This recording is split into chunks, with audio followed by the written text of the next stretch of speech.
Magandang araw ng linggo po mga bayang karerista. Magbibigay na po tayo ng tip, giya at impormasyon para sa araw na to, February 25, 2024. Tara!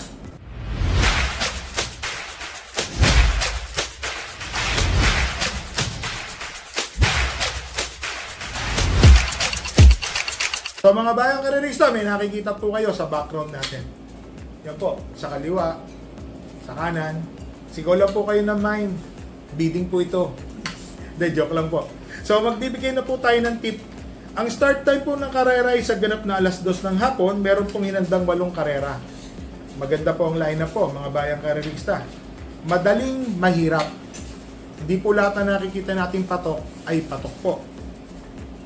So, dito po sa race number 1, 3-year-old and above maiden race, sisingilin ko na po ito. Sabihin na po natin 1 for the day. Entry number 4, Boss Lady. So yun po ang nakikita ko, talagang lamang na lamang po. 1.28 medya po ang tinapos niya nung nakaraan, mga bayang karerista. So sa tingin ko po, lamang na siya. So kung meron pong magandang ikuha na pamorkas dito, siguro yung couple entry na Essential Lady 3 and 3A Chelsea. Pero ang tip po natin, ulitin ko lang po, race number 1, 1 for the day, entry number 4. Boss Lady. So dito na tayo sa race number 2, mga bayang karerista, 9 runners po. Ratings 34 to 39, 40 to 46, merge po ito. Medyo mahirap po agad ang sumalubong sa atin. First choice po, couple entry number 4, Perfect Delight and 4A Sir William. Nung nakaraan po, medyo parang off po yung diskarte. Kasi alam ko po si Perfect Delight magaling po sa unahan. Ang nangyari po kasi naunaw po si Sir William. Kaya si Mimbalot Pulse nung binigla po si Perfect Delight na nasa segundo pwesto, naghahabol, medyo parang na-off po yung kabayo. Baka lang po ganun ang nakikita ko nangyari kay Perfect Delight. Ngayon meron po siyang Sir William na magdadala ng marcha na matulin po talaga. So sa tingin ko po, si Sir William po tututok na lang yan ng segundo, tersero pwesto. Ang second choice ko po, entry number 5 na si Marilag. Medyo maganda po yung nakikita ko kay Marilag. Marami ho kasing matulin dito. Shanghai Silk, ang ganda po na tinakbo ng nakaraan. Batang Cabrera, Charm Campaign, yun nga. Saka si Sir William, isa rin pong matulin. Baka ma-pressure po si Perfect Delight sa unahan. Alam niyo na, pag na-pressure po yan, maaari pong manalin diremating kagaya po ni Marilag. Ang third choice ko po, medyo dihado po mga bayang karerista. Yung entry number 6 na si Batang Cabrera. Yung panalo po ni Batang Cabrera, masyado po akong nainaman ng nakaraan. 1.12.6. Mainam na mainam po ang nakita ko po sa kanya ron.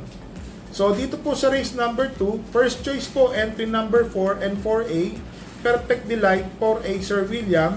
Second choice, entry number 5, Marilag. Third choice, entry number 6, Batang Cabrera. So dito na ho tayo sa Philracom Commissioner's Cup 2, 1,600 meter race. First choice po, entry number 5, Jungkook. Maganda po yung pinatakbo neto nung nakaraan. 1.25 po, parang barrier niya sa 1,400 meter race. Marami po. So para sa akin po, tingin ko, napupunto po si Jungkook. Yun nga lang po, barrier lang po yun. Alam naman natin mga bayang karerista, maaaring magbago. Maaaring mag-umento o maaaring hindi po. Pero para sa akin po, first choice ko po si Jungkook. Ang second choice ko po dito yung entry number 9 na si Jaguar. So ito pong si Jaguar, mga bayang karerista, tumakbo po ito ng barrier. Yung bagong kabayo po ni Boss Jun Sibilia, nandito po si Secretary, napakainam po nung nanalo noon. Parang 1.13, 1.12. Si Jaguar po, ang tinapos po niya, segundo o terse. Tama, segundo po ata. Nandun po si Secretary Parang yun po yun. So para sa akin po, baka mamaya, nagbabatak naman tong kabahay na to, batak sa laban. Pero malay nyo, barrier. Marami pong sa barrier. Marami kayong hindi nakikita na alam natin So maaaring nung nag-barrier, ganito, ganon, ganyan, tas ganito na natatakbo. Maaaring magbago po yan. So dito po sa race number 3, first choice po, entry number 5, Jungkook. Second choice po, entry number 9, Jaguar. So dito na ho tayo sa Race number 4, Pilracom Commissioner's Cup. 5 entries po ito, 1,600 meter race. First choice po, Boss Emong. Sa tingin ko, baka siya na rin po ang humabol dito sa matuling na Stolen Ola. Maganda pa ho yung numero niya, 3 nasa labas. So para sa akin po, tingin ko, kaya na po ni Boss Emong tong erehan dito. Ang second choice ko po dito, yung baka rumemati pong entry number 5 na si Don Julio. Ito pong si Don Julio, mga bayang karerista, parati po itong segundo, tercero sa malalaking karera. Tingin ko, itong karera na to, malaki na rin po magiging panalo niya rito. Saka may bigay din po ito sa media. Magaling po itong kabayo na to. Nilagay ko na rin pong third choice, yung matuling kabayo na 1.39 ang barrier niya sa mile. Si Stolen Ola, na tingin ko ito ho ang mauuna. Ipipilit yung una. Baka may diskarte na po ito ng maganda ni John Alvin Buse. Kasi kung titignan nyo, halos the same lang po yung oras nila eh. Kung nagkakatalo po sila, malamang 1 segundo lang eh. So para sa akin po, itong tatlong kabayong pinili ko, ulitin ko lang ho race number 4, first choice entry number 3, Boss Emong, second choice entry number 5, Don Julio, at entry number 1, third choice Stolen Ola, pare-parehas po ang galing nila. So dito na ho tayo sa race number 5, mga bayang karerista, 1,400 meter race. Meron ho tayong kabayo dito, si Bonnie Avenue. Third choice ko pong nilagay si Bonnie Avenue. Bakit to?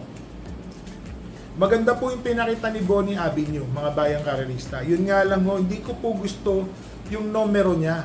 Nasa balya po siya, numero 1. Medyo, ito pong kabayo ko na to, pag nasa balya ho ito, medyo frisky. Pero labas po yan, mga bayang karerista. Kung magagawa po niya yung ginawa niya nung nakaraan, nadikit po sila ni Kentucky Rain, mapapalaban ho sila dahil ang ganda ho ng numero talaga. Yun nga lang ho, hindi po tumatakbo ito sa balya. Iaangat pa ho yan. Na sana ho, ma-rate po ni Jackie Apprentice MR Elos ng maganda, mapapalaban po sila dyan. Siya po ang aking third choice. Ang first choice ko po yung entry number 7 na si Modern Stroke. So mga bayang karerista, bakit to si Modern Stroke? Ito pong si Modern Stroke, segundo po ito kay Don't Stop Believin'. So, medya milya pa lang nandoon na po na nakakabit si Modern Stroke. Sa tingin ko po, nagbatak lang po ito nung nakaraang takbo. Ngayon no, malaki po ang panalo ni Modern Stroke. Baka madihado pa ho ito. Ang third choice ko po yung entry number 8 na si Maki Boy. Isang deremate rin pong kabayo na sa tingin ko ho, nag-aabang din po ito ng magandang laban. Nung nanalo po ito, gando, mga bayang karerista eh. So, tingin ko, malaki po ang panalo. At ang third choice ko po, yung sinabi ko po kanina, si Bonnie Avenue, entry number 1. So, ulitin ko lang po. Dito sa race number 5, first choice po, entry number 7, Modern Stroke. Second choice po, entry number 8, Maki Boy. Third choice po, entry number 1, Bonnie Avenue. So, dito na tayo sa race number 6, mga bayang karerista, 1,400 meter race, 7 runners. First choice po, entry number 7, Goji Go. Maganda po ang numero ni Goji Go. Nasa labas, oh. So, tingin ko, lamang po ito. Pati sa tiyempo, lamang po talaga to, Ang second choice ko po yung entry number 4 na si Shine. Bakit to si Shine? Si JR Galieda, minus 3 kilograms po. Mukhang nakuha na po ni Apprentice Jackie yung rhythm. Nung pinanalo po niya yung race number 1, ang ganda So, alam ko po, nasa sa diskarte, sa rhythm, meron na po yung bata na kayang-kaya na po ni JR Galieda magpanalo na magpanalo. Nilagay ko pong second choice si Shine. Ang third choice ko po, medyo dihado po. Yung entry number 1 na si Buntay Shore. Meron po itong 1.15 sa 1,400 meters. Kung sakaling mag-uumento pa ho ito ng 1 segundo, 1.14 sa 1/4, pagdating po sa 1,400 meters, kaya po nitong gumawa ng 1.29, 1.28 medya, 1.29, panlaban na rin po siya. So dito po sa race number 6, first choice po entry number 7, Goji Go. Second choice entry number 4, Shine. Third choice po entry number 1, Buntay Shore. So dito na ho tayo sa race number 7, mga bayang karerista. 8 runners po, 1,400 meter race. First choice po entry number 8, Barayong. So mababa na po si Barayong sa labanan. Nakarating na po siya sa placer. So sa tingin ko ho, malaki po ang panalo nito. Ang second choice ko po, yung 2 beses na nasigundo, yung entry number 5 na si Douglas Fear. Malaki ho ang panalo. Nag-uumento ho kada takbo tong kabayo na to. Ang inam po ng ginagawang tiyempo, nag-uunong 14 medyo na po ito sa 1-4. Tingin ko ho, mananalo. Ang third choice ko po yung entry number 4, Sun Moon Lake. Mark Alvarez na po ang papatong. Matuling kabayo. Baka ho makalayag, makalayo. Hahabulin na lang po nila to sa finish line. So, malaki din po ang panalo. Pero pagtaya ko po mga bayang karanista, uuling ko po yan. May kabayo po ako susunod na karera. Pero ang tip po natin dito sa race number 7, entry number 8, Barayong. Second choice, entry number 5, Douglas Fear. Third choice, entry number 4, Sun Moon Lake. Eto na ho. Race number 8, 14 runners po. May kabayo po tayo dito, Don't Stop Believing. So, nagbili na po ako kay Don't Stop Believing. Pinapauna ko na po yung kabayo ko, wala na pong lingunan. Bahala na ho si Batman. So, mauna na siya. Ngayon, kung kakana sila, mag-iba po ang senaryo ng karera. Ang first choice ko po dito, entry number 2, Bisyo Magserbisyo. Maganda po yung mga tinatakbo nito. 1.27 medyo pong tinatapos netong Bisyo Magserbisyo. Sa tingin ko, isa po ito sa makakalaban ko. Ang second choice ko po dito, yung couple entering 8 and 8A, Mandatum and 8A Best Shot. Si Mandatum po, maganda rin po ang pinapakita. Nag-1.27 rin po ito sa tiyempuhan. So yun nga po, kung titignan nyo, sila po yung mga mayalyamado rito. Third choice ko lang po yung kabayo ko na si Don't Stop Believing. Gaya po ng sinabi ko, may instruction na ako, bahala na si Batman. Yun po ang sinabi ko sa trainer ko. So mga bayang karerista, 2 po ang kabayo nating tatakbo ngayon. Yung race number 5, entry number 1, Bonnie Avenue. Malaki po ang panalo niyan, yun nga lang ho, yung numero nasa balya. Hindi ko pa ho kasi nakitang tumakbo po na maganda yan ang nasa balya, si Bonnie Avenue. Pero kung maira-rate po ito ni Jackie Elos na maganda, malaki po ang panalo nito mga bayang karerista.